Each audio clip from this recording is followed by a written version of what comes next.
Uh-huh.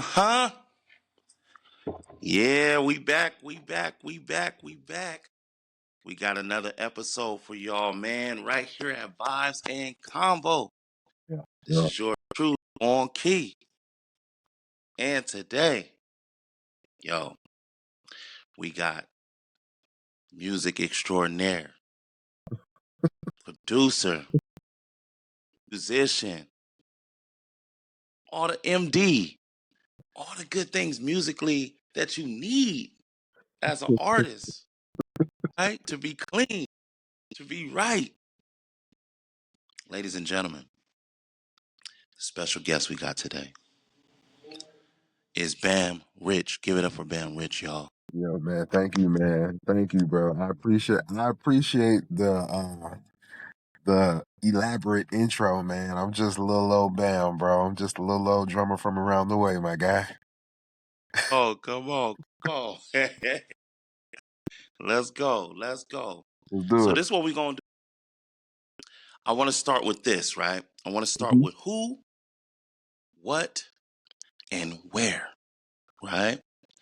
So who, we know, right? Because I just said your name, Bam Rich, Yes, sir. right? But the question I need you to answer is what, right? So when we ask what, we're asking what is it that you do? What are these things that you possess? You know, what's your skill set? Mm, And then man. where, you're going to tell people where you from. All right. Yes, sir. Bet. Let's do it. Let's That's do it. Let's do it. I'm with it. what. All right. So what I do, I try to produce a little music, you know what I'm saying? I try to make now I'm a producer. I'm also a drummer, music director. Man, my goal with music is to bring it back to what it was, to what we knew music as, you know what I'm saying?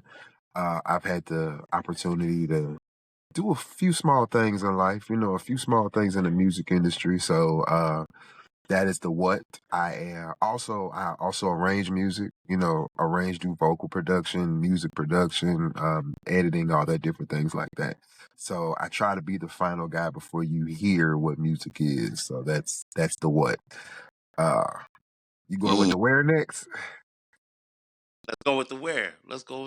Let them I'm know. from a little town called Clarksville, Tennessee, man, up the way by Nashville, man. Yes, sir. Tennessee in the house. Represented. I currently reside in Nashville. Been in Nashville for about the last 20 years, man. Music City. That's where it's at. Music City. And it lives up to its name. Let's go, man. Yes, sir. Hey, things are just more interesting as we go along in this interview, y'all. I'm trying to tell y'all. So this is what I want to do now. Okay. Earlier, because you just spoke where you from, right? So I Mm-hmm. want to know, how is earlier coming up as a musician in the Tennessee music scene? Man, it was I really kind of say I had the best of both worlds because I kind of came up in an era to where you really had to still go get it, to where you had to be around. It wasn't based off of YouTube and all the social media era to where, you put a couple videos up and you get on. Now you really had to go out and get that. You feel what I'm saying? So Right. I was fortunate enough to be able to my senior year of high school, when I started driving. Clarksville and Nashville are about maybe 30, 45 minutes away from We each other. lost So him. I started driving down, started trying to network, Let's just see. being a fly on the wall, trying to absorb as much as I could from people. Made a few connections and built some relationship with guys that really kind of catapulted my career Uh-huh. into kind of where it started going, man. My career started like right out the gate. I'm talking about like 2 days after I graduated high school, I was gone. I started touring with the Ohio Players at 18. So, yeah, that's one of them things, man, to where, yeah. Like, Mm. being in Nashville really kind of, molded me into the drummer aspect of it because it's a very, very serious thing down here. Like, music down here is very, very, it's not just like, oh, you could play this, that, and that. Nah, it's a real thing, man. it changes your mindset about, you know, what drums is or how to approach it and different things like that. So Mm, yeah, man, being here and being around the guys that I was brought up around, it was mm. definitely a blessing, a very well needed blessing as well too. Yes, sir. Crazy. Kicking with the Ohio players early like that. That's yeah. We're gonna dive deep into that Yeah, later on. yeah, yeah, yeah. Yes, sir. Yes, sir. Gotta Yes, talk sir. about that. Yes, sir. Um, so here at Vibes and Convo, we are big fans of this group that we're about to name here. Mm-hmm. Um, them boys, the Them side of boys. Tennessee, this viral, all singing and no playing. Yeah, You know, this group called Chemistry. yeah, Um, yeah. that done work on their debut album, Chemistry Class. Mm-hmm. Can you tell about, how was it working with chemistry in the album, and how it Man, came about? man, I actually got a little inside plug with them. Just a small one. One of the singers, actually the guy who formed the group, uh, is my little brother, Mike Rich. Yeah, See? See? Mike is my little brother. Um, Uh, Mike, chemistry is interesting. Chemistry is very interesting, man. Them some of the hardest working cats I know, man. Um, it came about, they were all solo artists. And mm-hmm. me and Mike were working on some solo stuff for him. And he was like, yo, this club hit me up about doing, like, it was either a tribute to Jagged Edge or Drew Hill. It was one of the two. It was one of the two. So he asked me to help him put a track together for you know, the guys to do whatever. And after they did it, it was such a success. They kind of start, you know, just kind of playing with the idea or whatever like that. And then when they got serious about it, I was I think I was working with this lady. I was working with Cy Smith. I was working with her at the time on her project. And I was knee deep in that. So I really couldn't focus on it. So when he started telling me like, hey, this is what we're doing, I need your help with it. Mm-hmm. Um he was playing with Don't Stay Mad, which was the lead off single from there. Don't Mm-hmm. When Stay I heard Mad was that. Yeah, yeah. Yeah. So when I heard it, and I was like, okay, I really see the potential of where it could go. You know what I'm saying? It was like, okay, I started kind of trying to help them build emotion where it needed to go. Just start trying to fine tune them as artists and seeing what direction, because at the same time, it really wasn't a direction with them yet. mm, It was just four niggas that could just sing. And you know what I'm saying? So we were still trying to formulate them into having the chemistry. You know what I'm saying? But they were putting in all the groundwork. I mean, they were putting in all the groundwork, bro. I mean, they went viral so quick. It was like, all right, cool, cool, cool. I see you. I see you. But you know, trying to their first album was really just kind of like, let's see where what we can create, what the magic we can create with this. We still need to try to have, because the thing with chemistry is it's four different personalities that you're trying to put into one, in a right. sense. But you're also trying to be like, okay, boy bands aren't a thing anymore. So let's try to figure out how we can make it a thing again, but still try to tap into that, you know, okay, what age range are we going to do? It was so many different questions. It was so many different, you know, like variables. And then Mm-hmm. they start tapping into like movies as well, real quick. And all this is happening at the same time while we're working on chemistry class. You know what I'm saying? So First album, yeah, crazy. yeah, they're back and forth. They're in Texas doing this. I'm here working on the project. You know, working on other projects, finishing up and then live stuff too. So Right. it was very fulfilling to see when that album came out, how the response that it got, the reactions, and just everything that came along with that album was very, very fulfilling, to not really have um the direction that you know what I'm saying? Because it was kind of like, we really just need to see where this is gonna go. We really need to see where it's going, what kind of vibe. So it was one song on the album called Coming Home. That was more of like, okay, let's see if we can get this this smooth, this vibe right. Let's see how that's gonna work. Then we had the grown and sexy songs like Love Making Astrology. Let's see where we could tap into how we can intertwine with, let's see how the ladies respond to this. Let's see Right. what gravitates to where we need to go so we can start building everything else.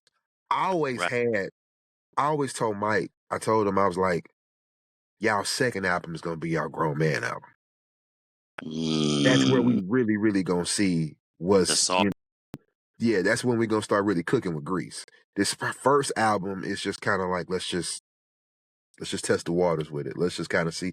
And it did really, really, really well. So Mm. yeah, that's where the foundation of that started. Man, oh man. Yeah, man. Shout out to the Chemistry boys, man. Yeah, man. Shout out to them boys, Jay Sims, T.O., my boy Terrell O'Neal, singing boy, Mike Rich. Love, fellas. Love, love, love. Mm, mm, mm, mm, mm. So I know that you play drums for the Ohio players, right? I know you also play drums for Ciara, Mhm. and you just mentioned Cy Smith. Mhm. So what I want to do is, so let's start with how you met these acts. You know what I'm saying? And along with when and how you played with these acts. So I want to Mhm. start. Let's start with the Ohio players. Ohio Players was, man, that was the start of my musical journey, and actually one of my favorite gigs. I was going back to me starting being around a fly on the wall in high school. It was a Yeah. club downtown Nashville called BB King's, Okay. and I would just be there every Friday and Saturday, just networking or hey, saying I could do this is that. I got a chance to play one night, sit in on a few songs. Mm, Got cool with the drummer, Neoshu Jackson, and Neoshu had ended up getting a country gig one day, and he called me to sub for him. All right, cool. mm, I knew the show backwards and forwards because I was there all the time. I did a couple rehearsals with him. So mm, that particular night that I subbed, Billy Beck, who was the keyboard player for the Ohio Players, was in town for a family reunion. mm, And mm, he was like, I didn't know who he was. I knew the Ohio Players, but I didn't know them. Now my uncle was a 70s funk head. He was every Saturday. I'm washing the car with him. He playing everybody from right. Parliament, Isley's, everybody. So Right. I knew their music, but I didn't know it in depth. Anyway, Billy comes up to me after the show, was like, "Hey man, I enjoyed your playing, man. But we did fire." He said, we did fire in the show by the Ohio Players." He was like, "I think you should listen to the kick pattern and fire. I think you was just off just a little bit. But I love your energy. I love this, that." And I'm looking at him like, who is this nigga and this, that, and that, I'm like, okay, cool. I'm like, you gotta learn, you gotta listen. But he was like, Mm, let me get your number. Um, I play with this band and I think you may be a good fit. I was texting them, telling them about you, but I mm, want you to learn these songs before you get to this rehearsal. So I text him, just shot him my number. Didn't think I hear back from him.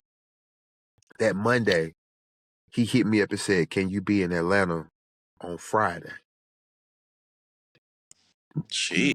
Yeah, yeah, I can. He said, "I need you to learn these songs. The songs were Skin Tight, Mm, Fire, Roller Coaster, Sweet Sticky Thing, I Want to Be Free." He said, "I need mm, you to learn those drum patterns. I need you to come in." Oh, and a song called Fop. He said, "I need you to learn those songs. I need you to learn all the parts to them. And I need you to mm, play them. I need you to play them like your life depends on it." mm. He never told me what was up. He just gave me the songs to learn. So Right. I get to Atlanta. I get to the space where I was at, and I was there for about 30 minutes. I called him, Mm-hmm. told him I was there. I sat outside for about 30 minutes. Man, and then about I I played the songs, auditioned, which I really didn't know I was doing. Thought I was Mm-hmm. just moving along with these guys or whatever like that. And uh man, the guitar player, Sugarfoot. I'm putting it all together now. Like Right, right. Sugarfoot, who is the Ohio player sound. Billy is the keyboard player who kind of, put all the music together, this, that, and the next. He Sugarfoot came up to me. He said, youngster, I love your pizzazz, man, but I need you to lock into these grooves just a little bit tighter, baby. I need you lock into. Mm-hmm. I mean, he was on me. He was on me bad. He was on me bad. So, um, long story short, I ended up getting the gig. I show up to rehearsal. Mm-hmm. They called me and told me I got the gig, and they was like, "Hey, this is how we gonna rehearse. This is how we gonna do this, is that, and the next."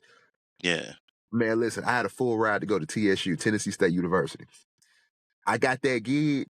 I told my mama, I said, "Yo, I got this gig. I'm not going to college." Boy, when I Mm, tell you, she didn't talk to me for like 4 days. right, She didn't talk right. to me for like 4 days, bro. Man, Man. look.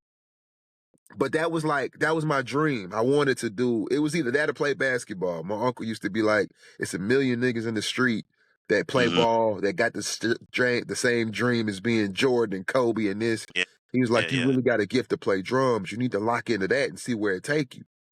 So man, Mm, at 18, I had just turned 18. They was mm-hmm. paying me $400 a night, man. I was like, life in 2004 was a lot different, man. You know what I'm saying? Right. So I was like, man, I got to take this and see where it go, man. You know what I'm saying? So I Mm-hmm. graduated on a Saturday. I left Monday, packed all my stuff up, left Monday to go to. We rehearsed Monday. We rehearsed 8 to 5:30 every day, 8 a.m. to 5:30. We Mm, we rehearsed for a month straight. Man, listen, that show is still. I could play that show backwards in my sleep today because we rehearsed that much. They're the ones that put the excellency or the rehearsal, that like what rehearsing really means to me in me, right. or being a leader, a band leader. Sugar used to tell me all the time. He was like, my goal, you got to be more than just a drummer. You have to be a leader, Mm, and in being a leader, you have to know everything. And, it was so. The show was like this. If you messed up at any part in the show, we go all the way back to the top of the show. If we was at the last 30 seconds of the show, wherever you messed up at, start all the way mm-hmm. back over, play it to the top. But man, when we got on that tour, we was on this tour called the Kings of Funk tour. Um, and it was Cameo, Parliament, Ohio Players, Average White Band, Confunction was on there, man. It was an amazing tour, bro. It was an amazing tour. Now, And this your first tour? my first tour in life, bro. My first Oh, tour in life. oh my. My first tour in life. And the thing was, man, it made me grow up quick too, because that's my first time away from home.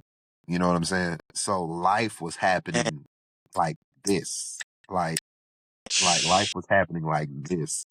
Man, when I left, Mike was a freshman. You know, Mike was a Mm, freshman in high school, so I'm dang. like, life had to it and I grew up, both my parents are preachers. Mm, So it was a culture shock. It was a very, very life was just like totally different. And right. I kind of carried that weight of being a preacher's kid, and man, you're supposed to use your gift. And I'm like, man, look, my daddy, and shout out to Pops, because he was like, you got to pave your own way. He was like, God gave you the gift, and he's giving you opportunity to use it in different platforms. Mm-hmm. Mm-hmm. But my life then just became all about music, man. I'm a touring musician for a famous funk group at 18, so um and I was with some good guys, man. They were, man, shout out to Tracy and Sugarfoot, RIP, and Billy Beck and Marshall. I had guys that had been around the world and understood what it, they brought me up as being a professional, being on time, understanding what this was, but also they put a dog in you too. That's like, hey man, I don't care who you ain't finna fan out over George Clinton. You on the same show he on. He getting a Mm-hmm. check just like you is at the end of the night. You know what I'm saying? They were very, very like, you're on this level because you're supposed to be here. Act like it. You know Right. what I'm saying? So, Right. man, I did that tour for a year and a half, bro. We did that tour for a year and a half. Mm-hmm. Stayed in Atlanta, hooked up with a few drummers and producers. Met Jazze one night, and we were working on. I was working with some of my homies, and they were working on. That's how I got into production. They were like, "Yo, we want a live drum fill, but we kind of this is what we got." And I'm like, to me, making beats were so was so just like minute. It wasn't entertaining because it's like I can You do can, that. Like yeah, I've yeah, worked my life to do what y'all do in 30 seconds. You know what I'm saying? right. So I was playing this beat, but the thing was, they were like, label execs don't want to be paying all this money for live instrumentation on this. There's like the only people who really got away with that was Outkast, and the last song they did, they had live drums on So Fresh, So Clean. And then Show Mm-hmm. Me What You Got was out at the moment. So I'm like, yo, this is where it's going. So what happened was they were working on So What. Field Mob was working on So What. Jazze Okay. Faye was like, I want to use this live beat. He was like, okay, I was playing this groove. I was playing the groove to So What live on Okay. live drums. He was Okay. like, okay, let's kind of sample this, that, and the next. So he was like, look, just do that on the MPC. Do what you was doing on the MPC. I'm like, man, it ain't gonna feel the same. He was like, nigga, just listen. He's like, first thing, he's like, as a drummer, you gonna be a producer, you gotta be able to listen, baby. So I Mm-hmm. translated it to the MPC. Mm-hmm. And from there, it was like I hadn't met Cece hadn't came in yet. They didn't even know she was on the song. They called her to do the song like Mm-hmm. in the middle of the night. They was like, we need a sexy vibe on this, is that. Mm-hmm. Cece was about to start working on Promise. That was around that time when the evolution of Ciara was happening. Um, so they called her in. She was feeling the beat. They were in, you know, transit. She didn't have a live band on for the her first album, the Goodies album. Okay. So she wanted to take a live approach. My dude Adrian Porter was like, "Yo, I'm putting this band together." He was like, "You still out with the players?" I was like, "No, that's about to be over." We had a couple dates left. We were doing spot dates. But he was like, Right. "Well, look, I'll buy you out of that if you go ahead and lock in with this, that, and the next." So we start. It was an immediate Mm. like, but the problem with that was my mindset had to change from funk drummer to pop drummer. You know what I'm saying? It was Mm. like it was a total culture shock. You know what I'm saying? Like you go Right. from playing all these different grooves and like I had to go from because Ohio Players is like real band. That's Right. horn Right. Right. section. You're listening for all the elements. With Ciara, it's more show. It's more quick. This, that. It's more about playing more like an NPC Right. along with the live band. You know what I'm saying? Yeah. The whole programming thing like that. So, but I was hungry, man. I was hungry. So that's where all that became, man. And it was very, very, very successful. It was an experience. And then that's when I started getting into producing, Mm. sitting in those studio sessions with Jazze and a bunch of other guys and stuff like that, man. It really kind of like I would just be sitting there watching, and I'm like, why are they doing this? Why shouldn't, it would be better if they did this. And Right. I'm not saying this, but it's like I learned then producing ain't nothing but painting a picture of what music is to you. Mm, You know what I'm saying? Like right. it's literally your concept of what music is. And I would just sit there and be like, okay, why do they have this? I would always have a million questions about stuff, Right. or this, that. But then when I actually got a chance to start putting my hands on stuff, a light Hmm. switch went off. And it started making sense then. You know what I'm saying? It just started making a whole lot of sense on how this would work, that would work. And man, it would be days I would just stay in the studio. I would I would take naps because I would be in the studio just learning, absorbing, being in this session, being on that session, being ghost stuff on this until I Right. started really getting when I started getting good at it, I started Hmm. making it make like when it started making sense to me, Yeah. I was like, okay, cool. I think I can do this. You know what I'm saying? So Right. we was in the studio, our like Ciara was working on this song on her off the Evolution the CC album called Make It Hmm. Last Forever. Okay. And that's got a James Brown sample in it. Like, and it's just kind of like, she's like, I need something that's gonna pop. And I was listening to James Brown Hmm. and because James Brown was in that whole, I was still in my Ohio players mode, you know what I'm saying? So she was Right. like, yo, Right. we should sample this, we should sample this, that, and next. Mhm. And Oh, that's so that, they're directing on huh? what she wants. She's in there directing on what she wants. Throwing ideas. Yeah, yeah, Oh, yeah. Because she's one of them artists that, like, when she hears something or something feels good to her, it's hmm. one of them things to where it's like she immediately wants to go into, hey, let's do this or let's do that to try to Yeah. make Yeah. the song pop off or whatever like that. You know what I'm saying? She's very hands on with the music. She's very, very hands on with the music. Very hands on. All right. So so that's kind of how everything just kind of started, man. It just kind of it just went from one to another. It wasn't a whole lot. It wasn't no stopping really. And that's how music really is, man. One gig always leads to another. One session always leads to another. One album always leads to another album. You know what I'm saying? Yeah, I was gonna mention that too. Like, it just seems like the transition was so smooth. You know, one crew knew the other crew, and the introduction started that way. That's but that's kind of cold though. Like, for you to go from like the Ohio players to Sierra, like go from touring like that to like, hey, now you're in the studio.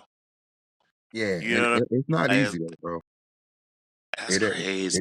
it wasn't it's not it's dope, but it's a grind Right. because all this is like it's a grind because you're learning everything on the fly. You know what I'm Hmm. saying? You're really in that like you're adapting to, you got to be able to bend, stretch, turn, Right. that, you know what I'm saying? And you got to do it in real time. It ain't nothing that you just kind of like, okay, well, you know, let's you got time to do this, that, and the next. Nah, man, you gotta really be on top of that.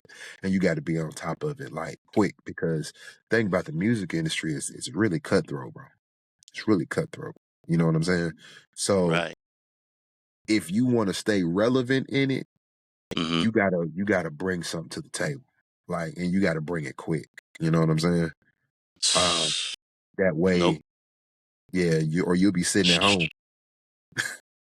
Crazy.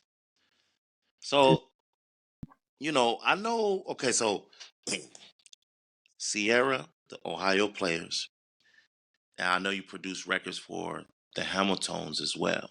Hmm. So, one situations where you went from Sierra to where it connected to the Hamiltons, is that the same scenario with that? Was it just like, like a domino effect?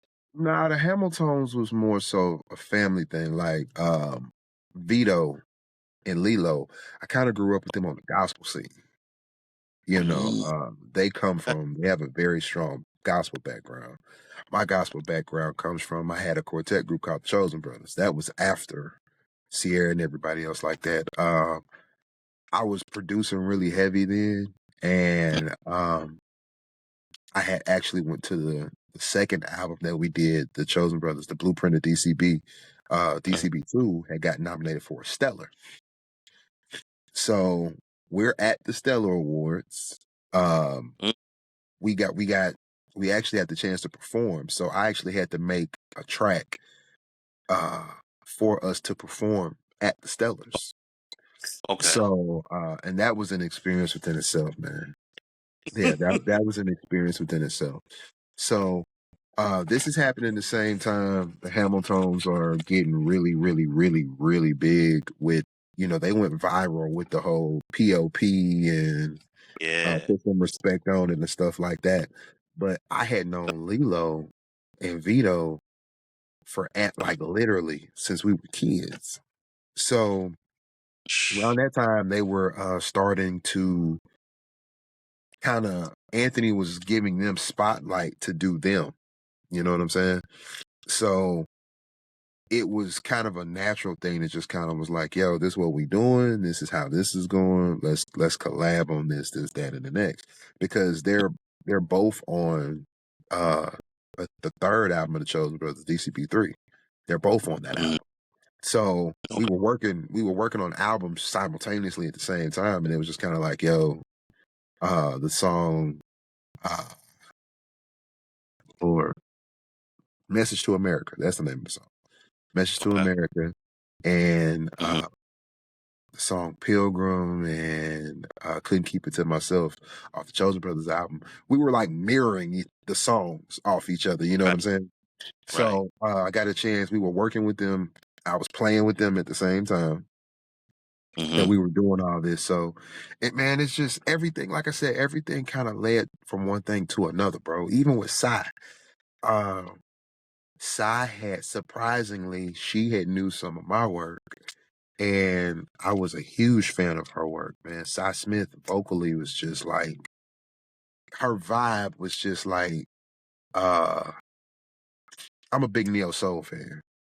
Right. So her vibe, just like getting the chance to meet her and then work with her on her Christmas album. She was like, I want to do a Christmas EP. Bet, say less. Because that's my favorite time of year anyway. So she let me have full control of like creating an image of what a Christmas story is for her. You know what I'm saying? That's what she wanted to do, was create a Christmas story to where she just painted the picture. I gave her ideas and she literally painted the picture and went from there, man. So, that's what producing is, bro. Producing is like giving an artist something to kind of work with and fine tune it from there. Right. And that Christmas album you speak of by Cy Smith, that was nominated for a Grammy. Yes, sir. Yes, sir. Yes, sir. Yes, Come sir. on, see? Man, yeah. Hearing this story, look, let me tell you. Hearing this story is just like it sounds like everything had a domino effect, but like everything fell into place. You know what I'm saying? Yeah. But it happened quick for you. Like you just grew up straight to it. Like straight when you were done with high school, you hit straight to it. Yeah, man. Straight music. Yeah, man. You're And a when I musician. tell you, it's been a grind, bro. It's been, it's been great days. It's been ugly days. It's been days where you want to quit. It's been days where like you trying to figure out how you go. But the thing about music is it gives you, it really puts a different type of, it puts a do or die attitude in you. You know what I'm saying? It literally puts a do or die moment. Like, you got to do this. This is like, but it shows you the fight and the resilience that you have in you that you don't know. It's a lot of things that come out of you. People in desperation, you see how people really are. Some people, they fail, or not even fail, they fold. You know what I'm saying? But a lot of times it's like, it teaches you resilience, man. It teaches you like, and it pulls different things out of you that, man, I wouldn't trade it for the world, man. I done been around the world like 6 times, man. And I wouldn't trade it for nothing in the world. For nothing. Mm, mm, mm, mm, mm. Nothing. Come on. Come on. You worked with acts like Moonchild? Yeah, man. Listen, working with Amber is working with Amber and the guys was an experience, man. Again, like my favorite artist, man. R.I.P., man. My like I said, neo soul has always been my thing, but my favorite artist, we lost him this year. D'Angelo Okay. was my biggest inspiration. My biggest inspiration. So Mm, being able to kind of curate the lessons that I've learned from him mm-hmm, indirectly, you know what I'm saying? Um, mm-hmm, in a genre that he created, you know what I'm saying? And the weirdest part the craziest part about everything about that, I said, like, I've worked with literally everybody around him, from mm-hmm. musicians to producers to artists and stuff like that. But me and him just never really just like, Right. I mean, it's the craziest thing in the world. Like, I could, like, bro, when I tell you I have a Rolodex of people who I've worked with and worked closely with, from his background singers to musicians that have toured with him that I done hired for work or this, that, and the next. But it's like, it's just me and him just never got in the same room, man. But um, I'm grateful, you know, he has heard some of the things that I've done musically from some musicians that have played for him. You know what I'm saying? So that was a something I didn't take lightly at all, man. You know, uh, yeah, the music thing with Moonchild is Amber. The dopest thing about her, Mm-hmm. how she sings, is how she. Really?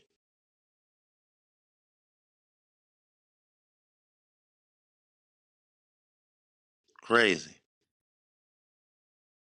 She really, really talks the way that how she sings is how she talks. Like, she don't, her voice is like a whisper all day long. And she does that to where, like, she's singing like 4 nights a week like that. That's how she's able to preserve her voice, man. I was gonna say, yeah, that's kind of he strategy. Strategy, Yeah, but yeah. doing what you normally. I mean, that's crazy. Yep, yep. Um, so if you had to choose between being a tour musician or a musician that tours, right? Or being a music producer. If you had to choose between the two, which one would you roll with? Man, that's a tricky question. I ain't gonna say tricky question because, man, a lot of it is as you kind of get older, Hmm. you know what I'm saying? Things kind of change a little bit. You know what I'm saying? I mean, Yeah. I'm an active father, man. You know, my kids, or I got kids, you know what I'm saying, that are being away touring. I missed a lot of their youth, you know what I'm saying? Um Right. and it's that double sided coin too. It's that double sided because it's like trying to trying to uh let me see, how can I say it? Touring, like, life after touring can be really, really hard, trying to normalize life, Mm, because when you're on tour, your mhm. life, you get used to living out of a suitcase. You get used to being in different city states, the arena, the high from it.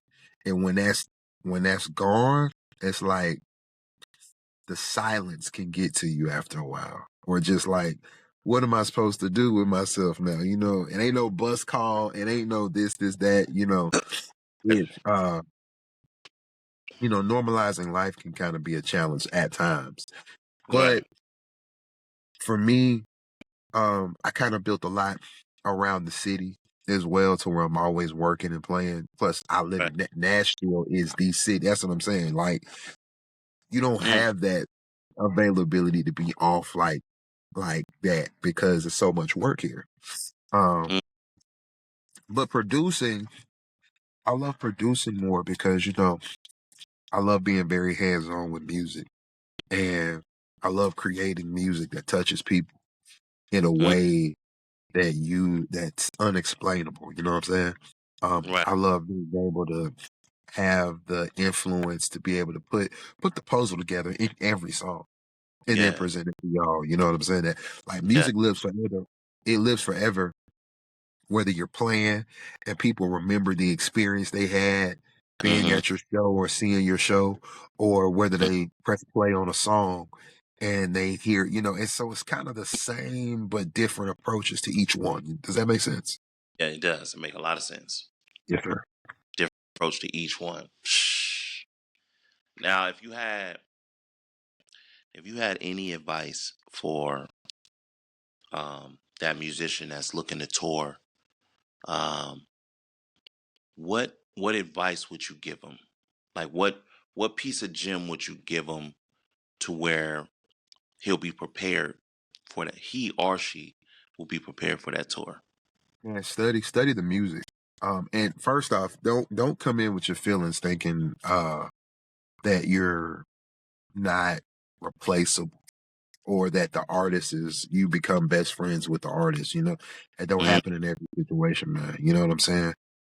Everybody's extendable. But be prepared, be on time. Learn the music, study the music, become the music. You know what I'm saying? Execute, right. execute. Um, if you're gonna be best friends with somebody, be best friends with the sound man, because the sound man controls everything. Hmm. Sound man controls everything. That's Whether you live or die is based off your sound man. So if you're gonna be best friends with somebody, let it be your sound man. oh, Um, but like I said, just being on top of what you're supposed to be on top of. Um, letting your character, man, be humble. Like leave the arrogant shit alone, man. Like be humble, be approachable. Um, if the MD's asking you to do certain things, do what you need to do to really just be as professional and also grow each show.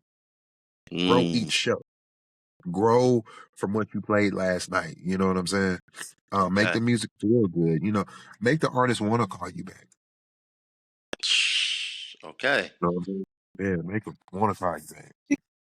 Now, now that was good gems for the touring musician, right? But I got Mhm. another one. What message would you have for that upcoming artist that's going to tour with the band? And I guess it'd be two questions because do you find like that the artist having an MD is important, or Ooh, can you I did. of having an MD, especially even as an artist? I did a show for Chemistry's first year anniversary. Mike Mm, wanted to have like a tour show.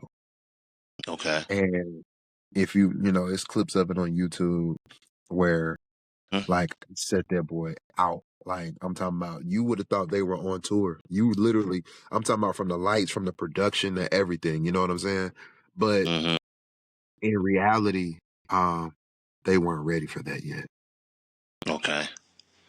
They weren't ready for that yet, and it was a culture shock. I mean, them wearing in ears and them getting directions through the ears and the show. It was a lot. It was a lot. It was a lot for them.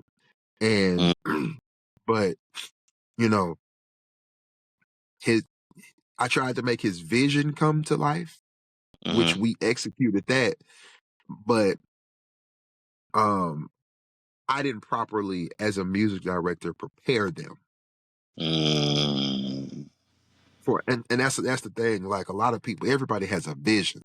You know what I'm saying? right. Like my baby girl, my daughter, she's 15. She's got a single coming out. Mm, Her ideas are so big and I love it. You know what I'm saying? Her ideas are so big, but me trying to coach her and tell her through, I'm like, okay, that's cool. But yeah. okay, where are you putting, okay, where's the peanut butter going? Where's the jelly going?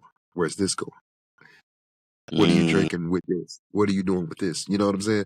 It's right. it's it's all the questions. So it's like as artists or as music directors, it's our job to properly it's execute the vision, Mhm. but prepare the artists for everything Right. that everything, and it's gonna be experiences that they have, but that you may not be able to prep them for. You know what I'm saying?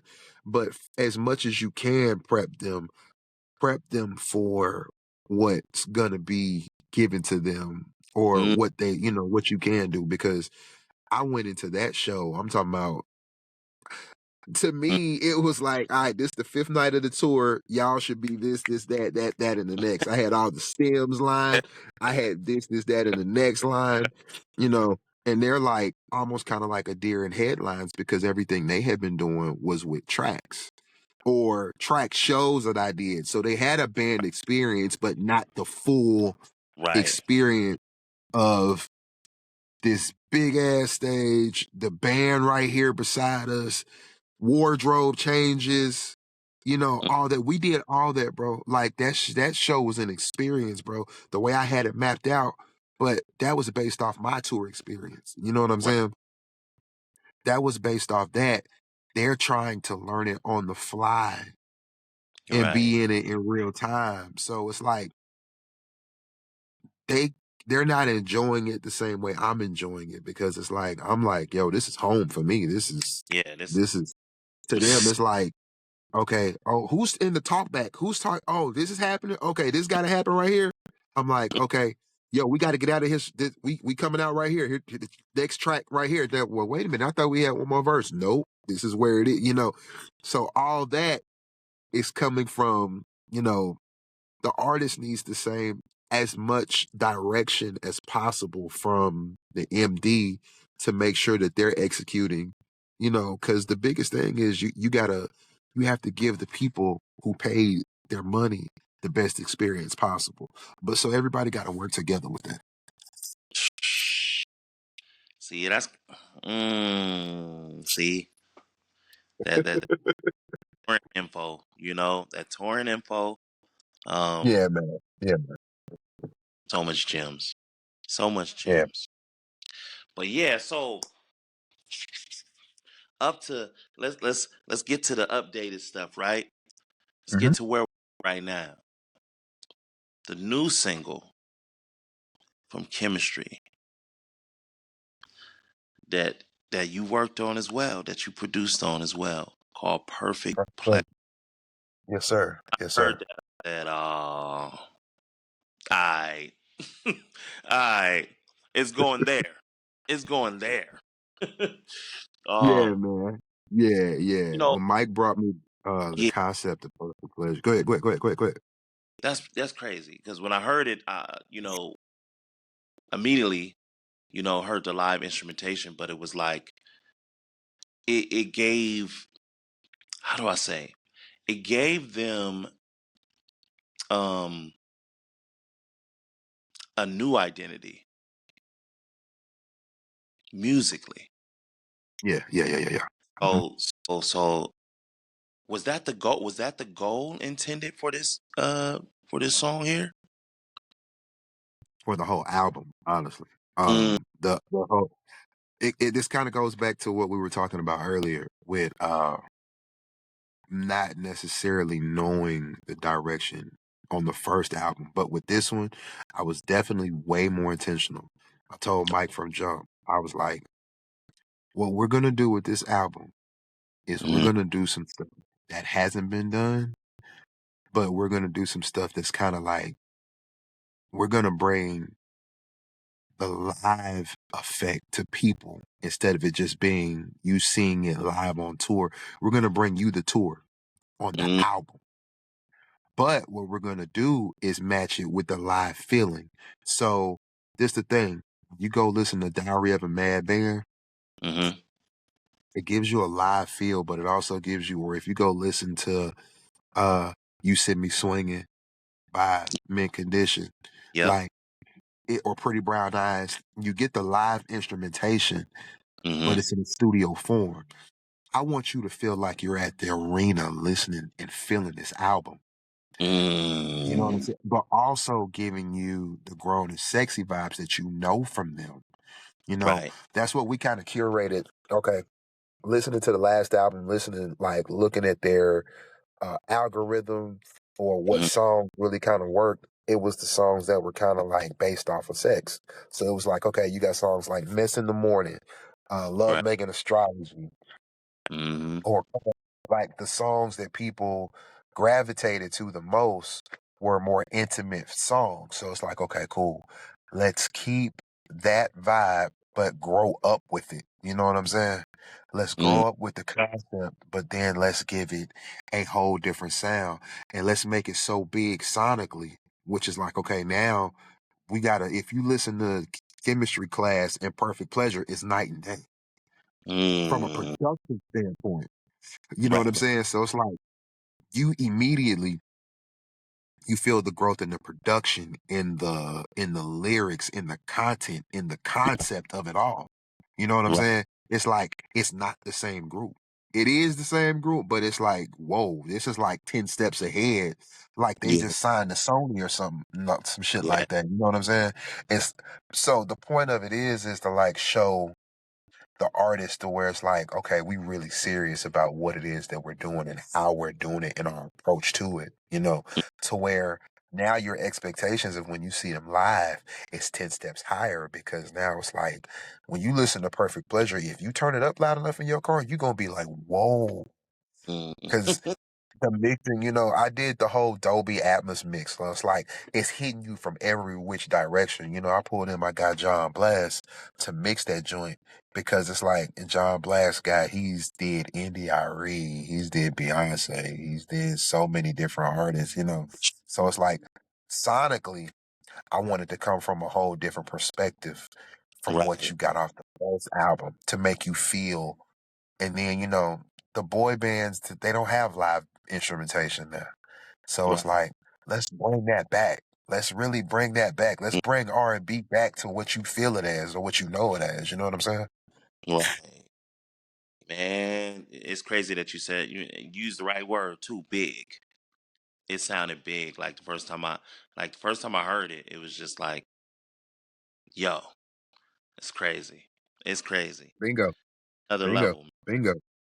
level. I can't wait for that album, man. Can't wait for that album. Bro, it's gonna be scary, bro. It's really gonna be scary. Chemistry Class 2.0 is gonna be a whole different a whole different, you know what I'm saying? Yeah, yeah. The art of chemistry is gonna be different, bro. Yeah, man. We're gonna have to have y'all back, man. We're gonna have to have chemistry on here. You on when that album is done and where the people can, digest it and then y'all can come on here and speak about it and talk about it. It's gonna be big, Yeah, man. well, and it's kind of weird. I'm doing a lot. I got a lot of the music done.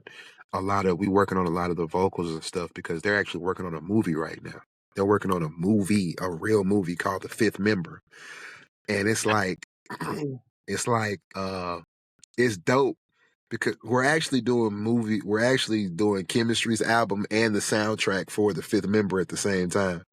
So the fifth member is kind of like a modern day Five Heartbeats in a sense. It's about chemistry though. So Keep it. yeah, Yeah. it's crazy. It's We need crazy. it. Yeah, bro. Huh. Mm, mm, mm, mm, mm, mm.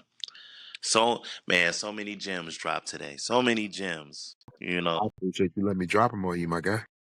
Man, you didn't walk us from being on tour to sitting in the studio to you know being around so many people that got so much experience too so early. You know what I mean? Absolutely.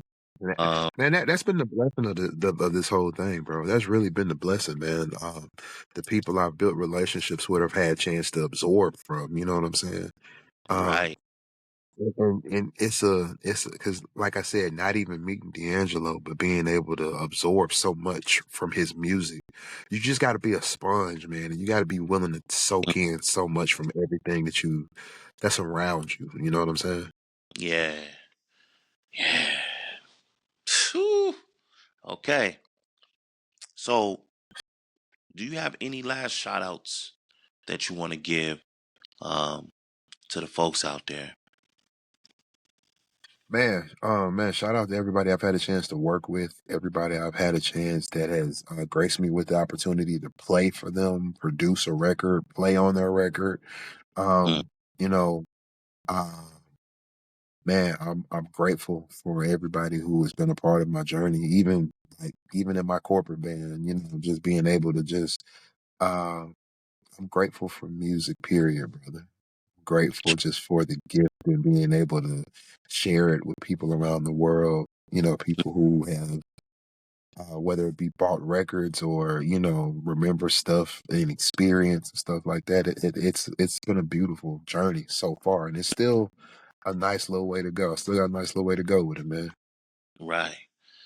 All right. So this is the last thing. Can you give them your social media handles and where to Oh, yeah, find you? yeah, yeah, yeah, yeah, yeah, yeah, for sure, man. Yeah, you can find me on IG, uh the Bam Rich 0411, B underscore Bam underscore Rich 0411. Same thing with TikTok, the Bam Rich. Uh Man, follow me, I'll follow you back. Let's get together, make some music, you know what I'm saying? And make some stuff that's gonna last forever. Also branding my own, we would like to hear the drummer. I got hoodies and shirts and stuff like that. Uh yeah, I catch that a lot, you know what I'm saying, that we would like to hear the drummer. So, just branding out different things, branding out a whole lot of different stuff, things that are going on. My daughter has a single Mm, that I'm producing that's coming out January the 9th called Oh Boy. And it's Layla. okay. I'm so excited about this. I'm so excited about it. Matter of fact, Exclusive. I'm gonna show it to you when we get off the phone. Yeah, yeah, yeah. Okay. Yeah. Yeah, yeah, yeah. It's it's a fresh and Mike Rich wrote it. My brother wrote it. My brother wrote it. My brother Okay. wrote it. And it's one of them songs. He actually shocked me with this one. I ain't gonna lie to you. I told him, I said, "Yo, I need something for Layla." And this was a project. This was a project that because she goes to a school of arts. Okay. So she had to do a project, and she's like, she wanted to do a song, and I was so tied up into a project. Um, I was finishing up a project for an artist here, Mm-hmm. and I didn't really know where to go with, uh, direction on it. So Mike was like, I threw him a beat or two just to Mm-hmm. kind of like, yo, let me see what you can do with this, work with this. When he threw it back at me, he was like, man, I've been dealing with writer's block, but he was like, I'm actually kind of excited about this to see where it go. And when I heard it, I was like, dude, like, hold Mm-hmm. up. I think you just like accidentally wrote a little hit, bro. And then when my daughter heard it, she loved it. When we went in the studio and she executed it, I was like, bruh, I think we just fell into something. I think we just fell into something for real. Like, so Man. doing this, working on this, putting this around for her is actually something I'm really excited about because, again, it's clean music for, how like and I'm really trying to get back to that era of music in the late 90s, early 2000s, to where music wasn't raunchy, but it was fun. And you still, celebrities were celebrities. And then, you know what I'm saying? It Right. was Right. it was just a different era, man. You know what like I Right. feel like we've lived through the greatest era of music that we'll probably never see again. But you can see it again if you bring that type of music back. You know what I'm saying? That's the biggest thing. Like, it has to be brought back. It's not, Right. one of the things to where, okay, well, all right, well, everybody just talking about this. Okay, let's Yeah. actually do it. Let's actually do it, Let's man. let's do it, man. And look, y'all doing it right now. Y'all doing it. The point. Y'all, Yes, sir. Thank you. you know what I'm saying? And yeah, man, we definitely need the exclusive on that single, Oh, man. bro, yeah, yeah, yeah. January 9th. Oh boy, yes, we can do that. I got you. That's done. That is done. I definitely got you on that, bro. And yeah, man. So this concludes another episode of Vibes and Convo. are sir. yours. Yes, sir. And man, our Thank you, bro. Thank you. superstar guest today. Man, chill out, man. Ain't no superstar, man. Sir. Yes, sir. Yes, sir. Yeah, man. Yeah, Yes, sir. Thank you so much for having me. Thank you so much for allowing me to share my journey with you, man. I humbly appreciate that, my brother. likewise, man. And Yes, look, sir. get about this thing. Peace. Hey, peace.